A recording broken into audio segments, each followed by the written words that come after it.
नमस्कार, आप देख रहे हैं क्राइम 24 आवर्स और मैं हूं आपके साथ ज्योति कनौजिया। आइए नजर डालते हैं दिन भर की बड़ी खबरों की। जिले के चौबटिया स्थित सेना के ऑफिसर्स आवासीय परिसर में बीते शनिवार देर भीषण आग लग गई। सूचना के बाद अल्मोड़ा व रानीखेड़ा से फायर कर्मी व पुलिस जवान मौके पर पहुंचे और आग बुझाने में जुटे। सेना के जवानों की मदद से फायर कर्मी व पुलिस जवानों ने 10 घंटे की कड़ी मशक्कत के बाद किसी तरह आग पर काबू पाया। कांग्रेस के पूर्व राष्ट्रीय अध्यक्ष राहुल गांधी 18 जनवरी को दोपहर बाद जिला कांगड़ा के इंदौरा विधानसभा क्षेत्र के तहत मलोट में जनसभा को संबोधित करेंगे। 18 जनवरी को सुबह 7 बजे से शाम 5:30 बजे तक भारत जोड़ो यात्रा हिमाचल में होगी। उत्तर पूर्वी जिला में ट्रैफिक पुलिसकर्मी बनकर वाहन चालकों से वसूली करने वाले 5 बदमाशों को पुलिस ने गिरफ्तार किया है। पकड़े गए आरोपियों की पहचान गंगा विहार दिल्ली निवासी टेकचंद फेरू, बुलंदशहर निवासी देवेंद्र कुमार, लोनी निवासी श्याम ठाकुर और सुनील कुमार के रूप में हुई है। भूदंसाव के कारण संकट से जूझ रहे जोशीमठ के जेपी कॉलोनी में फूटी जलाधरा के बड़े प्रवाह ने फिर शासन प्रशासन की चिंता बढ़ा दी है। एक दिन पहले जल प्रवाह 177 एलपीएम लीटर प्रति मिनट पर था, जो शनिवार को बढ़कर 240 एलपीएम पर पहुंच गया है। मकर संक्रांति के पर्व पर हरिद्वार में तड़के से ही स्नान जारी है। देश भर से बड़ी संख्या में श्रद्धालु हरिद्वार पहुंचे हैं। श्रद्धालुओं की उमड़ी भीड़ को देखते हुए पुलिस प्रशासन द्वारा सुरक्षा के लिए खास प्रबंध किए गए। घाटों पर जगह जगह पुलिस कर्मी तैनात है। भीषण ठंड के बावजूद श्रद्धालुओं के उत्साह और श्रद्धा में कोई कमी नजर नहीं आ रही। पुरानी पेंशन स्कीम ओपीएस के हिमाचल मॉडल पर अधिकारी और कर्मचारी अभी पहेलियां ही बुझा रहे हैं। इस संबंध में सोमवार को अधिसूचना के बाद ही स्थिति स्पष्ट होगी। विभाग के अधिकारी कैबिनेट बैठक के मिनट्स का इंतजार कर रहे हैं। उज्जैन जिले के नागदा में बाढ़ बालाओं का नृत्य करते हुए एक वीडियो सोशल मीडिया पर वायरल हो रहा। हिंदुवादी संगठन का आरोप है कि 31 दिसंबर की रात को राजीव नगर के शासकीय उर्दू माध्यमिक स्कूल में मंच बनवाकर बाढ़ बालाओं का डांस करवाया गया था। इसमें जहां एक और छोटे बच्चे शामिल हुए थे।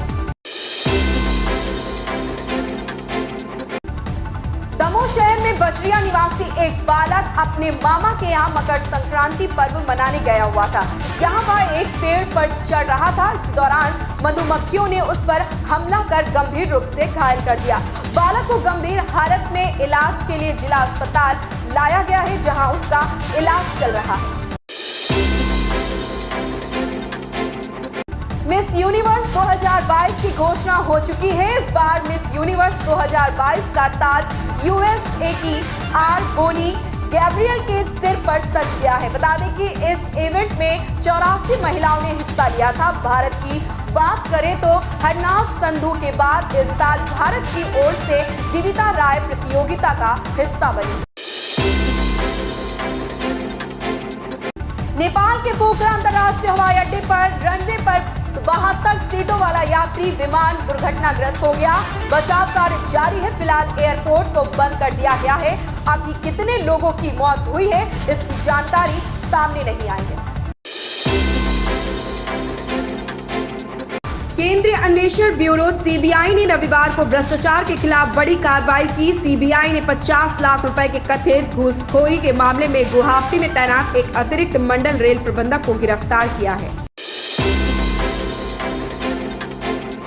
प्रधानमंत्री नरेंद्र मोदी ने रविवार यानी 15 जनवरी को मकर संक्रांति के अवसर पर देश को 8वीं वंदे भारत एक्सप्रेस ट्रेन की सौगात दी। वीडियो कॉन्फ्रेंसिंग के जरिए प्रधानमंत्री ने सिकंदराबाद और विशाखापट्टनम के बीच वंदे भारत एक्सप्रेस को हरी झंडी दिखाकर रवाना किया।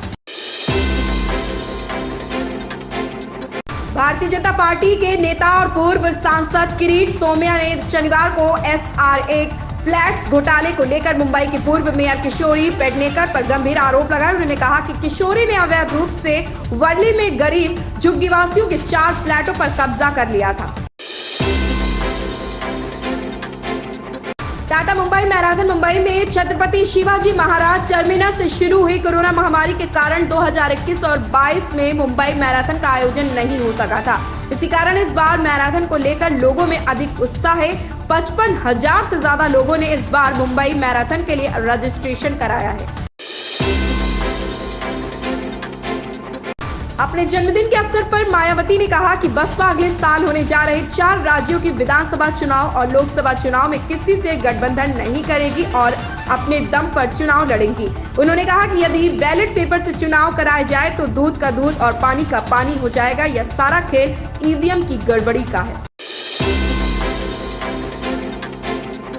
उत्तर प्रदेश वक्फ विकास निगम के सदस्य निदेशक एवं ऑल इंडिया उलमा बोर्ड के प्रवक्ता शफाअत हुसैन ने मुख्यमंत्री को पत्र भेजकर प्रदेश के सभी संस्थानों में मंगलवार को साप्ताहिक अवकाश घोषणा करने की मांग की है। शफाअत हुसैन ने प्रदेश में प्रचलित रविवार के साप्ताहिक अवकाश को गुलामी का प्रतीक बताया।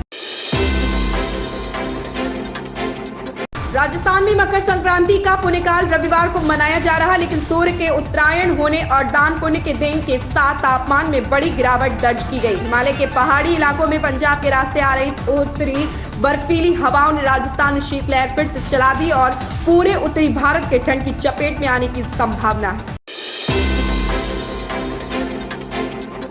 बड़े पर्दे पर बॉलीवुड के बादशाह शाहरुख खान की 4 साल बाद वापसी धमाकेदार होने जा रही। पठान के पहले गाने से लेकर ट्रेलर आने तक फिल्म का जलवा कायम है। अब शाहरुख खान का चार्म दुबई में भी नजर आया है। दरअसल बुर्ज खलीफा पर पठान का ट्रेलर दिखाया गया, जिसे देख फैंस की खुशी का ठिकाना नहीं। नागपुर पुलिस आयुक्त अमितेश कुमार ने कहा कि केंद्रीय मंत्री नितिन गडकरी को जेल से धमकी दी जा रही थी। कॉल करने वाला कोयात गैंगस्टर और हत्या का आरोपी जयेश कांथा है, जो बेलगावी जेल में कैद है। उसने जेल के अंदर अवैध रूप से फोन का इस्तेमाल कर गडकरी के कार्यालय को धमकी दी है। पिछले सप्ताह पंजाब में राहुल गांधी से मुलाकात के बाद अब सचिन पायलट फील्ड में उतरकर सभाएं करने जा रहे हैं। कल से 5 दिन तक पायलट अलग अलग जिलों में सभाएं करेंगे। 16 जनवरी को पायलट नागौर के पर्वतसर से सभाओं की शुरुआत करने जा रहे हैं। पायलट की सभाओं को किसान सम्मेलन नाम दिया गया है। खेडली थाना पुलिस ने गांव रोनीजा थान निवासी एक जने को विद्युत लाइन फॉल्ट कर विद्युत ट्रांसफार्मर चोरी के आरोप में गिरफ्तार किया। खेडली थानाधिकारी महावीर प्रसाद ने बताया कि खेडली विद्युत विभाग के सहायक अभियंता प्रकाश चंद्र ने रिपोर्ट दर्ज कराई थी कि गांव भावर में लगे एक कृषि कनेक्शन के ट्रांसफार्मर को कुछ लोग विद्युत लाइन फॉल्ट कर चोरी कर ले गए, जिस पर पुलिस ने मामला दर्ज कर आरोपियों की तलाश शुरू की है, जिसमें पुलिस ने रामराज निवासी रोनीजा थान को गिरफ्तार किया तथा शेष नामजद 5 आरोपियों की तलाश की जा रही है। हरियाणा के पानीपत शहर में एनएफएल के साथ नांगलखेड़ी में एक धागा फैक्ट्री में भीषण आग लग गई। आग लगने की सूचना लोगों ने फैक्ट्री मालिक को दी। सूचना मिलते ही फैक्ट्री मालिक मौके पर पहुंचा, साथ ही फायर ब्रिगेड को भी सूचित किया गया। इसके अलावा सेक्टर 29 थाना पुलिस को भी मौके पर बुलाया गया। सूचना मिलने के बाद फायर ब्रिगेड व पुलिस की टीमें मौके पर पहुंची। सुबह 7 बजे से लगी आग को फायर ब्रिगेड काबू करने की कोशिश में जुटी है, मगर पॉलिस्टर धागा होने की वजह से आग लगातार बढ़ती जा रही। फायर ब्रिगेड के कर्मचारियों को आग बुझाने के लिए कड़ी मशक्कत करनी पड़ी। हरियाणा के रोहतक में गांव समर गोपालपुर के पास मालगाड़ी के 6 डिब्बे पटरी से उतर गए, जिसके कारण रेलवे ट्रैक क्षतिग्रस्त हो गया। इसके चलते रोहतक जिंद रूट पर चलने वाली 6 रेल प्रभावित हुई हैं। इनमें से 4 ट्रेन लेट चल रही और 2 को रद्द करना पड़ा। सूचना मिलते ही रेलवे के अधिकारी भी मौके पर पहुंच गए। डिब्बे उतरने की वजह से दिल्ली की ओर आने जाने वाली रेलगाड़ियां प्रभावित हो गई, इसलिए रेलवे स्टेशन पर भी यात्री ट्रेनों का इंतजार करते रहे। यात्री बार बार ट्रेनों की जानकारी लेते रहे, लेकिन मालगाड़ी पलटने के कारण ट्रेन समय पर नहीं चल पाई। सूचना मिलते ही रेलवे विभाग की टीम मौके पर पहुंच गई और रेलवे ट्रैक को ठीक करने का काम शुरू कर दिया है।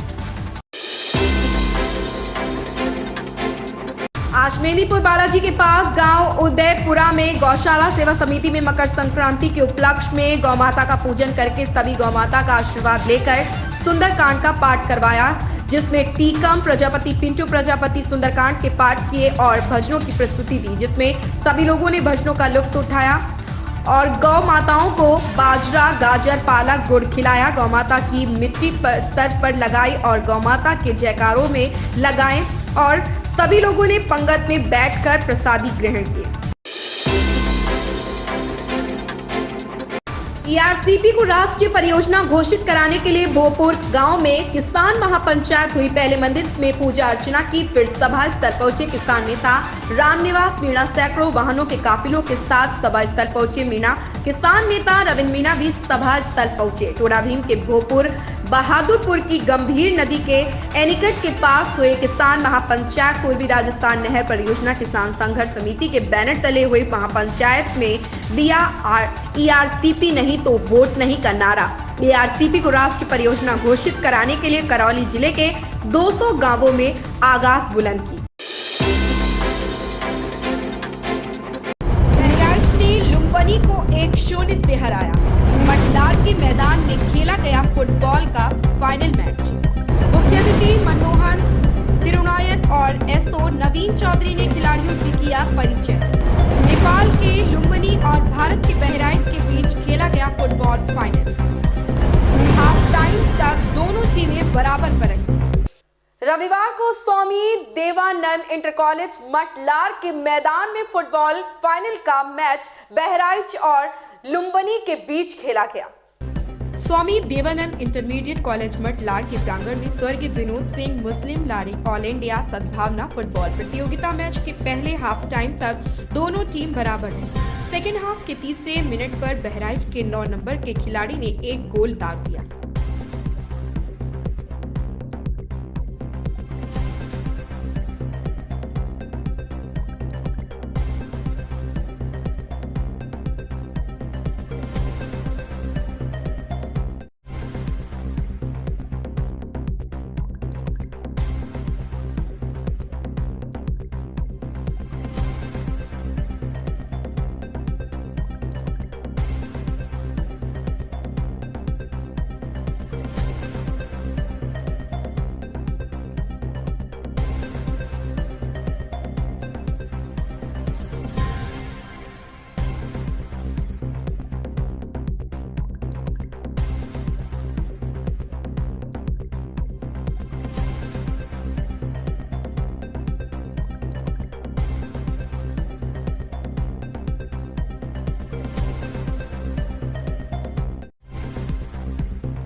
कार्यक्रम के दौरान मुख्य अतिथि समाज सेवी मनमोहन तिरुनायक व लार थानाध्यक्ष नवीन चौधरी रहे। महफूज लारी व आजम लारी अपने कमेंट्री से दर्शकों का मनोरंजन करते हुए नजर आए। नमस्कार, क्राइम 24 आवर्स आज आपको लार की मठ स्कूल के इंटर कॉलेज की धरती से ये मैच का प्रसारण दिखाएगा। हम आपको बता दें यह मैच फाइनल मुकाबला आज होने वाला है। इस फाइनल मुकाबले में बहराइच ने अपनी प्रतिद्वंदी टीम को सेमीफाइनल में मुंबई को पराजित करके ये मुकाम हासिल किया है। वहीं दूसरी तरफ नेपाल ने प्रयागराज को हराकर फाइनल में अपना स्थान पक्का किया है। अब इस मुकाबले में विजेता कौन होगा, आने वाले कुछ क्षणों में आपके बीच सब कोरे कागज़ की तरह साफ नज़र आएगा। लेकिन आज इस फाइनल मुकाबले के जो मुख्य अतिथि हमारे मनमोहन तिरुनायक जी, हम इनसे जानना चाहते हैं कि ये ग्रामीण सुदूर अंचल में जो इस तरह के बड़े पैमाने पर टूर्नामेंट का आयोजन किया गया, इस आयोजन को देखते हुए आप क्षेत्र के युवाओं को क्या संदेश देना चाहेंगे? देखिए, ये बड़ी खुशी की बात है कि इस तरह के आयोजन हो रहे हैं। जिस तरह के आयोजन होते रहने चाहिए। खेल, जैसा कि हम लोगों ने पढ़ा है, सुना है, खेल से न हमारा सिर्फ शारीरिक बौद्धिक न हमारा पारिवारिक आर्थिक विकास होता है, खेल से हमारे प्रदेश का, समाज का, देश का विकास होता है। तो खेल तो एक ऐसी चीज़ है, एक ऐसी प्रतिभा है कि जो हमें आनंद भी देती है, हमारा नाम भी रोशन करती है। और इस तरह के कार्यक्रम जब भी आयोजित होंगे, हमें हमारे भाई बंधु हमें याद करेंगे। मैं ऐसे कार्यक्रमों में अवश्य उपस्थित रहूँगा। धन्यवाद।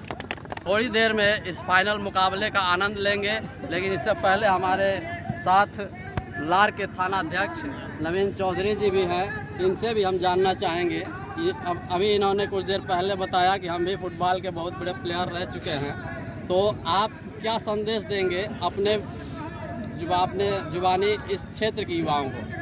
फुटबॉल का बहुत बड़ा प्लेयर तो मैं नहीं रहा हूँ, लेकिन स्कूल लेवल पे मैंने खेला है। मैं भी जब 10th 12th में था तो मैं जाता था खेलने कभी कभी। तो अच्छा गेम है, और जैसे अभी माननीय मुख्य अतिथि महोदय ने बताया है कि इससे सारे विकास होते हैं। अब उसको स्पेसिफाई मैं नहीं करूँगा, विकास सारे होते हैं, और इससे आप में एक अलग सी जो क्षमता जागृत होती है, जो अपने देश के प्रति, प्रदेश के प्रति, वो उससे हमारा विकास होता है, आप सबका विकास होता है। और ये आयोजन मंडली जो यहाँ पे इसको आयोजन कराए, उसका भी धन्यवाद, सभी लोगों का धन्यवाद। सभी एक अच्छा जो फेस्टिवल टाइप का ये है। मैं खुद आया हूँ, मुझे लोगों ने तो बुलाया था लेकिन मुझे समझ नहीं था, मैं भी आ गया और इसको अच्छे से आयोजन कराएंगे। बहुत बहुत धन्यवाद। बहुत बहुत धन्यवाद। इन खबरों में बस इतना ही। बने रहे क्राइम 24 आवर्स के साथ।